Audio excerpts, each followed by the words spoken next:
Y hoy me he traído un señor que nos ha escrito un ensayo técnico, pero que llega muy bien a todo el mundo. No, bueno, técnico no sé si es la palabra. Quiero decir que va muy al grano también. Que es Mártires Cristianos bajo el nazismo. Se llama Santiago Mata, ha hecho este libro, no es el primero que hace, pero bueno, este me llamó la atención. Este, francamente, cuando lo vi, digo, creo que puede interesar a la gente.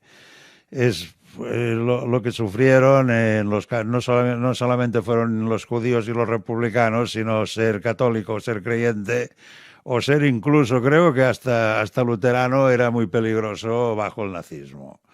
Y Santiago nos ha hecho este librito y bueno, pues como cada semana, pues vamos a empezar a hacer las preguntas. ¿Qué tal? ¿Cómo estás, Santiago? Hola Román, muchas gracias, muy bien. Pues venga, una selfie con Hitler sin vacuna se me antoja difícil. ¿A qué te refieres? Sí, ¿O lo eso dices tú? es una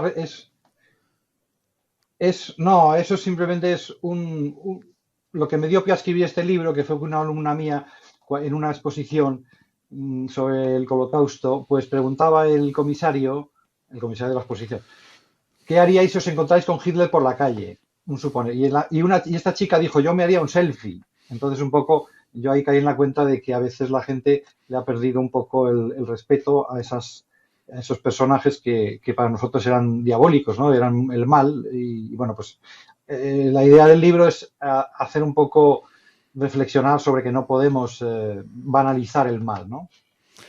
Hitler era católico. Yo no acabo de ver tanto odio. Este hombre como... Bueno, tengo que entender que es va veure l'enteniment, que decimos en catalán, que perdió la chaveta. Porque tanto No, odio... es que sí, sí. Bueno, odias lo que conoces, ¿no? No puedes odiar lo que desconoces. Entonces nosotros pensamos que Hitler lo tenemos como arquetipo del odio a los judíos, pero él no conocía a los judíos al principio, ¿no? Él en su ciudad natal había un 0,1% de judíos, o sea, prácticamente no sabía lo que era un judío. Entonces, él, antes que odiar a los judíos, es un hombre antisistema, es un hombre que odia a la sociedad, que es un hombre ególatra. Entonces, lógicamente en ese contexto, él odia la religión católica porque es la que conoce, ¿no? ¿Se entiende? Hitler rechazaba cualquier necesidad de educación social. ¿Pero dónde se educa este tío? Eso es lo que creo que es importantísimo, ¿no? Hitler no es solamente una persona que llega al final de su vida a odiar a un grupo social, es que desde el principio es un sociópata. Desde el principio es una persona que no ha llegado a terminar la secundaria porque le han expulsado del colegio, porque es un rebelde, es un antisistema que diríamos hoy. Es una persona que le parece que él ya sabe todo lo que tiene que saber y que la educación para él es una camisa de fuerza, es una coacción, ¿no? Entonces él odia todo lo que signifique educación, todo lo que signifique, claro, también el Estado, la religión, todo eso. Es un antisistema, ¿no? La estupidez es una garantía de hierro para la iglesia. Para la iglesia. Explícanos esto en dos palabras. Esto es una frase de Hitler, porque Hitler, claro, como digo, él no es una persona que no crea en nada, él cree en la razón. En el fondo es un producto deformado, pero sí de esa ilustración soberbia que piensa que la religión es una forma de impedir que el hombre piense y en cambio él piensa eso, que la razón alcanza la verdad siempre, etcétera. Entonces él por eso dice eso, acusa a la Iglesia de haber impedido el desarrollo del ego, ¿no? La clase de religión fue en gran medida la razón por la que muchos alumnos se apartaron de la religión. Sí, bueno, es cierto, esto es un comentario que hace una persona respecto a Hitler y a la gente de su clase. Es lógico, es comprensible que efectivamente hay sociedades, hay regímenes, en el caso de la Austria de esa época, un régimen muy tradicional en el cual la clase de religión pues daba por supuestas demasiadas cosas y entonces la gente a veces por una religión mal explicada pues efectivamente se apartaban de la iglesia, ¿no? También ha pasado en España. La jerarquía católica no protestó ante la promulgación de las leyes raciales de Nuremberg. Efectivamente, al final tenemos que reconocer que a pesar de que Hitler pues atacaba principios y fundamentos de la Iglesia, pues a veces los que están en el poder a veces callan pensando que callar pues vas a conseguir salvar algo, ¿no? Entonces, por salvar los muebles, en este caso, pues no protestaron por esas leyes que no es mandar a la gente a la muerte, pero sí es empezar a recortar los derechos civiles al no reconocer la ciudadanía de los judíos, ¿no? ¿Cuál es el cristianismo que no es de Cristo? Eso es una referencia que ahora mismo no estoy seguro de quién la hace. Sí, ya sé quién la hace. Sí, es la primera condena que hace una fuente eclesiástica, en concreto el arzobispado de Maguncia, cuando condenan el nazismo, pues dicen eso, que es un cristianismo que no es el de Cristo. Que si ellos hablan de Dios, los nazis, hablan de Dios como un elemento, para ellos en realidad es un elemento nacionalista, es una parte de su ideario nacionalista, pero eso no es cristiano, porque es un supuesto cristianismo que incluye el odio al diferente, ¿no? Con lo cual, eso la Iglesia tiene que rechazarlo, y es lo que hizo en el año, en este caso, el año 29, si no, en el año, sí, 29, antes de que Hitler llegara al poder, por supuesto. ¿El obispado de Maguncia se convirtió en la primera institución eclesiástica antinazi? La primera que condenó expresamente el nazismo, pues porque se vio interrogada, porque por así decirlo, los propios nazis pretendían estar presentes en un entierro, y un párroco pues les dijo que no admitía a los nazis en la iglesia. Entonces ellos protestaron y el obispado dijo, no, el párroco tiene razón, ustedes no son compatibles con el catolicismo.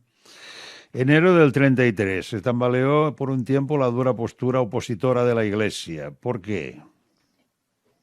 Pues porque Hitler, claro, ¿por qué? Porque la Iglesia está a favor del orden, está a favor de respetar el gobierno, y cuando Hitler fue nombrado primer ministro, canciller, pues la Iglesia optó por decir, bueno, pues vamos a darle una tregua, vamos a callarnos y no vamos a, en realidad vamos a dar por supuesto que la gente sabe que el nazismo es incompatible con el catolicismo, y vamos a dejar de criticarle por un tiempo, porque no pueden. Es por ese miedo que tienen a veces los alemanes, gente muy disciplinada, muy respetuosa con el gobierno, de no hay que meterse con el gobierno, ¿no?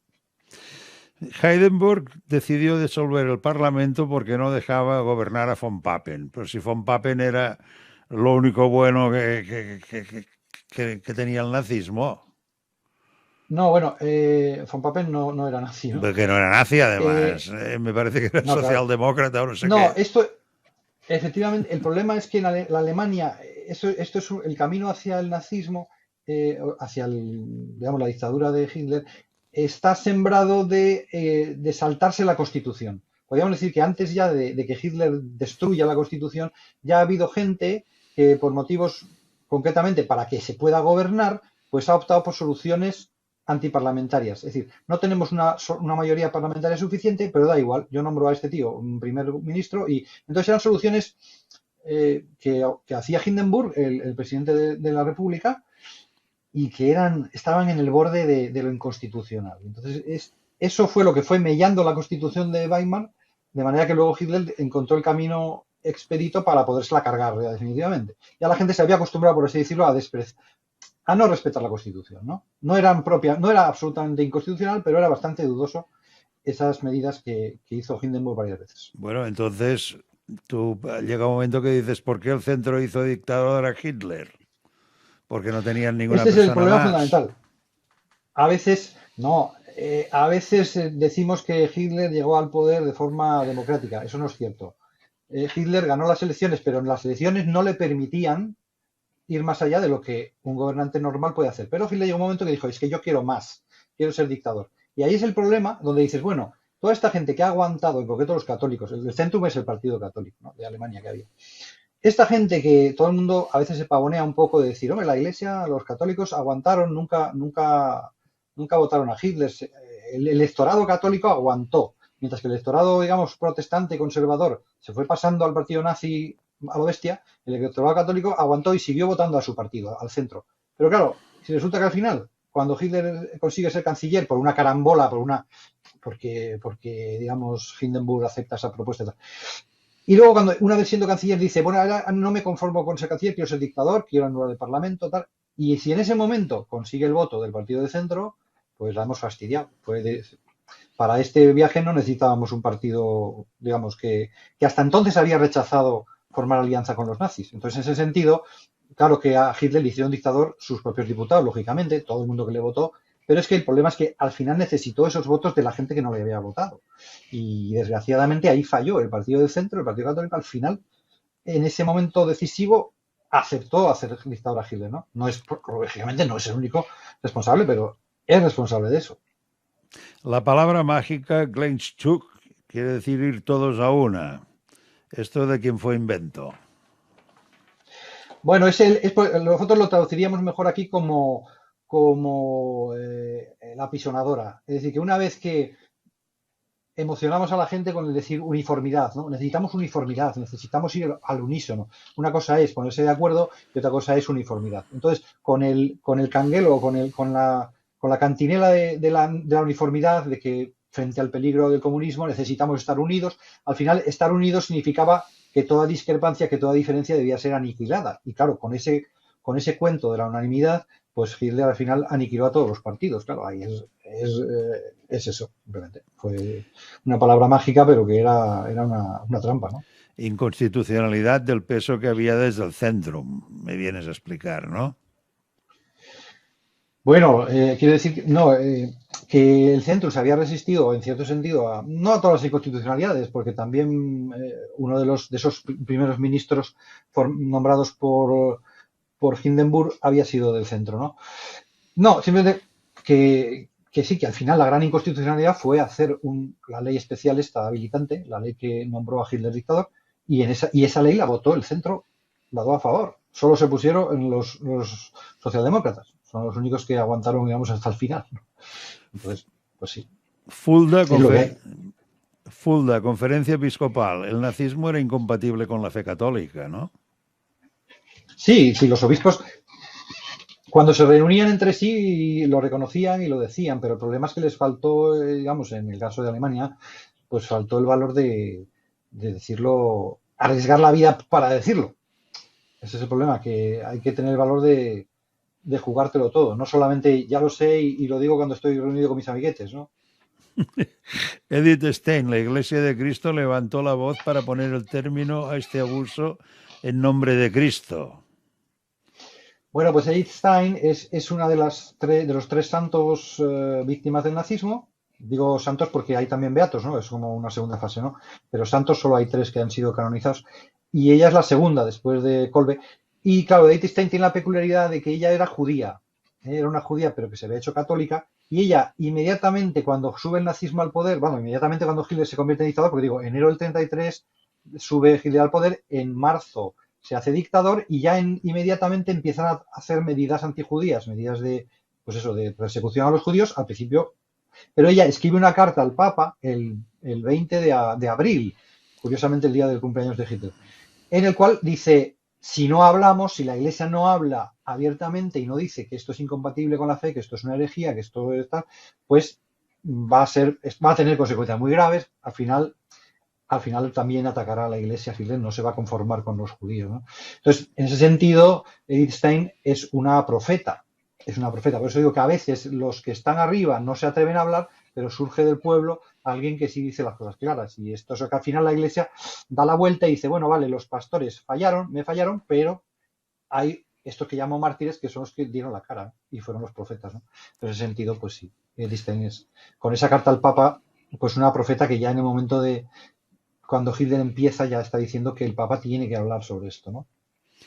Pío XII hablaba alemán y aparte de que debía ser un diplomático de mucho cuidado, porque ahora entiendo por qué no tocaron el Vaticano, ¿no? Bueno, Pío XII era un diplomático, desde luego, fue el nuncio en Baviera y él estuvo quizá muy influenciado por la revolución comunista de 1919 en Baviera. Él había visto el comunismo y por eso tenía, digamos, más miedo del comunismo que del nazismo, porque el nazismo apenas estaba naciendo, ¿no? Entonces, en ese sentido, sí, eso fue quizá algo que le condicionó. El concordato, negociación perdida. No, pedrida no, podrida. Es una negociación podrida en el sentido de que la Iglesia se dejó engañar pensando que el derecho, que hacer un concordato, eso es un poco lo que decía, va unido a lo que dices de Pío XII, que era, como era un diplomático, la persona pues habituada a hacer pactos y a que los pactos se respetan y todo eso. Entonces, claro, influenciado por esa cultura del pacto, ellos pensaron que si hacemos un pacto con Hitler, pues nos defenderemos de alguna manera, tendremos una protección frente al propio Hitler, ¿no? Pero el problema es no, que Hitler evidentemente no tenía ni la más mínima intención de respetar ese concordato y entonces abusó de la confianza, la poca confianza que la Iglesia puso, ¿no? George Moller consideraba al Klausener por el hecho de haber sido asesinado por los nazis, que no le convertía en resistente. Es que no acabo de verlo Claro, claro esto. A ver. a ver, quiero decir, un mártir es una persona, de punto de vista religioso, que acepta la muerte y que es asesinado por un motivo religioso, ¿no? Pero claro, eso no significa que sea un héroe civil. Entonces, desde el punto de vista de la sociedad civil, a veces hay, frente al nazismo sobre todo, lo que se buscan son héroes de la resistencia, gente que activamente se ha opuesto al nazismo. En ese sentido, Klaus Senner, él no se opuso al nazismo, él no se opuso activamente ni conspiró contra Hitler, al contrario, él respetaba al gobierno, él evidentemente en ciertas cosas discrepaba, pero digamos, pero a pesar de que no se oponía activamente, los nazis lo mataron porque para ellos era un estorbo. Entonces, en ese sentido, sí que, aunque la Iglesia no lo ha declarado como mártir propiamente, pero sí que podemos decir, por lo menos metafóricamente, pero probablemente también literalmente, que es un mártir. Pero es un mártir, digamos, a pesar de sí mismo. Ya. Él no hizo activamente una oposición activa, ideológica, etcétera. La Gestapo parece ser que no eran más que vulgares chorizos, ¿no? Bueno, la Gestapo sí era un instrumento.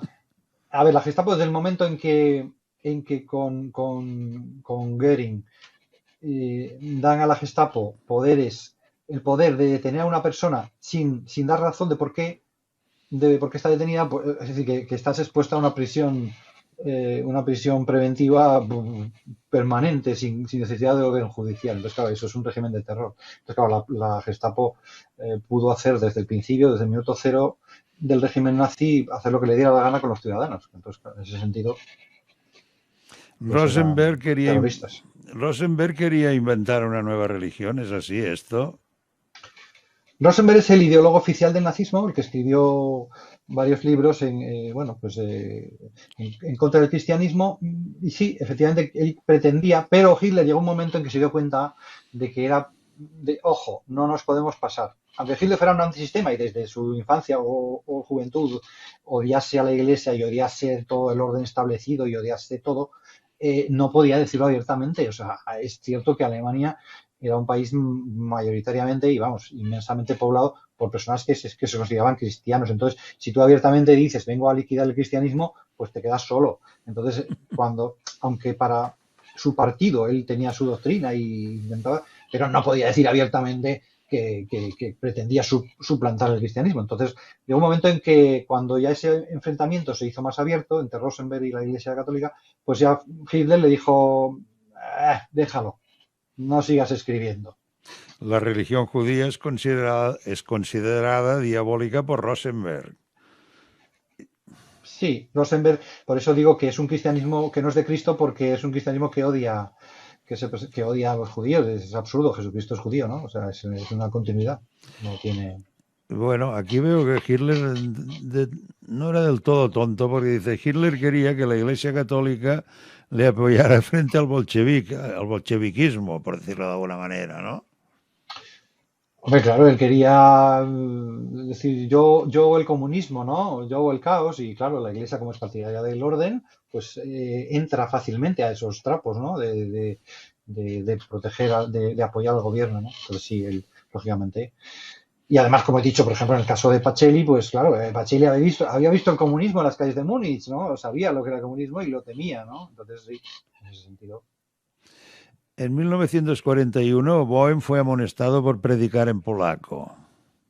¿Y cómo había de predicar? Sí, Bueno, es que los nazis cuando ocuparon Polonia intentaron exterminar el polaco. Entonces, en las zonas, hubo una zona que se anexionaron al Reich y en esa zona pues se prohibió, en este caso, este ni siquiera estaba en esa zona. Es simplemente un alemán que se ha propuesto predicar en polaco a los inmigrantes polacos, ¿no? Entonces, eso estaba completamente prohibido, claro.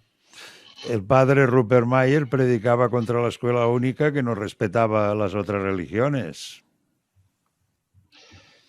Sí, a ver, el padre de Rupert Mayer es un personaje que no es mártir, aunque sí es beato, la iglesia lo ha beatificado, pero no como mártir, aunque podrían haberlo. ¿Por qué? Porque los nazis se dieron cuenta de que era muy popular y no quisieron matarlo. Entonces lo metieron ahí un poco entre rejas ahí, y no lo mataron. Pero él, efectivamente, entre las cosas que criticaba, era la escuela única, en el sentido de que los nazis querían una escuela unificada, que hoy día podemos decir, pues sí es lo que hay, ¿no? Hoy día es así todo, ¿no? Pero entonces se respetaba mucho las diferencias religiosas y todo eso. Y los nazis querían acabar con eso y él defendía un poco eso, defender respetar la diversidad, ¿no? ¿Somos espiritualmente semitas? Sí, eso lo dijo Pío XI, el Papa Pío XI, el anterior a Pío XII, cuando quiso escribir cuando él no es que despertara, él había escrito ya una encíclica contra el nazismo, la Mitbrennender Sorge, pero criticando al nazismo por ser racista en general. Pero luego, como se dio cuenta que había una persecución específica contra los judíos, quiso escribir una encíclica contra el antisemitismo específicamente. Y entonces la encargó, no llegó a firmarla. Pero en esa época en la que Hitler visitó Roma, pues él tuvo varios discursos en los cuales se enfrentó al antisemitismo y dijo esa frase en concreto, que los cristianos somos espiritualmente semitas, que descendemos de los judíos. De todas maneras, Pío XI quería un texto que demostrara la incompatibilidad del catolicismo y del racismo. Sí, por eso digo que aunque la Minberender Sorge era una encíclica que criticaba al nazismo, pero criticaba en general por todos los abusos que había hecho en Alemania contra la iglesia, etcétera. Y después se dio cuenta que necesitaba una, porque claro, el problema es que ese racismo se estaba extendiendo también a Italia. Italia, aunque ya era fascista desde el año 20, 21, ¿no? O 22, 21 me parece, pues en esos más de 10 años no había manifestado ningún tipo de racismo. Y sin embargo, por influencia de Alemania, cuando Hitler va a visitar en el año 38 Roma, pues de repente los italianos se apuntan al rollo del racismo y empiezan a hacer unas leyes racistas y tal y cual. Entonces ese es el momento cuando el Papa dice, esto ya, aquí hay que escribir específicamente contra el antisemitismo. Y hace esa encíclica que sin embargo pues no llegó a publicarse porque murió el Papa, ¿no? Pío XII conocía la orden de Hitler de arrestarlo.